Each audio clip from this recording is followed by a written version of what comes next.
السلام علیکم۔ آج ہم نیوکلیر فزکس سٹارٹ کریں گے جس کا آج لیکچر نمبر 1 ہے۔ ہم اس کو بالکل بیسک لیول سے جو کہ اس کا انٹروڈکشن ہوگا سے سٹارٹ کریں گے اور اس کے ایڈوانس ورژن میں جائیں گے۔ بالکل بیسک سے سٹارٹ کرتے ہیں۔ ہماری یونیورس میں موجود تمام چیزیں ایٹم سے مل کر بنی ہیں۔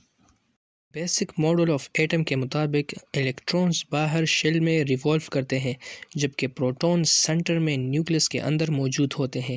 پروٹون کے ساتھ ہی نیوکلس میں نیوٹرون بھی ہوتے ہیں۔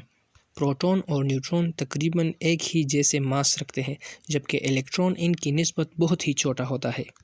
ہم کہہ سکتے ہیں کہ الیکٹرون باہر شیل میں ریوالو کرتے ہیں جبکہ پروٹون اور نیوٹرون ایٹم کے سینٹر میں موجود ہوتے ہیں اور اس سینٹر کو ہم نیوکلس آف ایٹم کا نام دیتے ہیں، اور ہمارے نیوکلیر فزکس کا کورس اس ہی نیوکلس آف ایٹم کے ارد گرد گھومتا ہے۔ چلیے سم امپورٹنٹ فیکٹس کی بات کرتے ہیں۔ ان میں سے بہت کو آپ پہلے سے جانتے ہوں گے لیکن اس کو ریوائز کرنا بہت ہی ضروری ہے۔ تمام ایٹمز کے سینٹر میں ایک نیوکلس ہوتا ہے اور یہ نیوکلس ایلیمنٹری پارٹیکل سے مل کر بنا ہے جس کو ہم پروٹون اور نیوٹرونز کہتے ہیں۔ الیکٹرون کے اوپر نیگیٹو چارج ہوتا ہے، ایک پروٹون کے اوپر پازیٹیو چارج ہوگا جس کا سیم میگنیچیوڈ ہوگا as that of electron.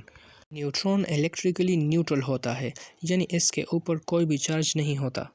Proton کے اوپر پازیٹیو چارج جبکہ نیوٹرون نیوٹرل کیوں ہے؟ یہ اس کی کوارٹز ریکمبینیشن کی وجہ سے ہے۔ آپ اس کو جاننے کے لیے ہماری پریویس ویڈیو جو کہ کوارٹز پر بیسڈ ہے اس کو دیکھ سکتے ہیں۔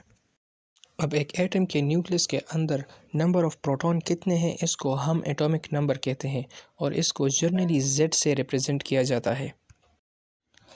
اب ایٹم کے نیوکلس کے اندر پروٹون کے ساتھ ساتھ نیوٹرون بھی ہوتا ہے، پروٹون اور نیوٹرون کو اگر کلیکٹیولی لیا جائے اس کو ہم ایٹامک ماس کہتے ہیں اور اس کو A سے ریپرزینٹ کیا جاتا ہے۔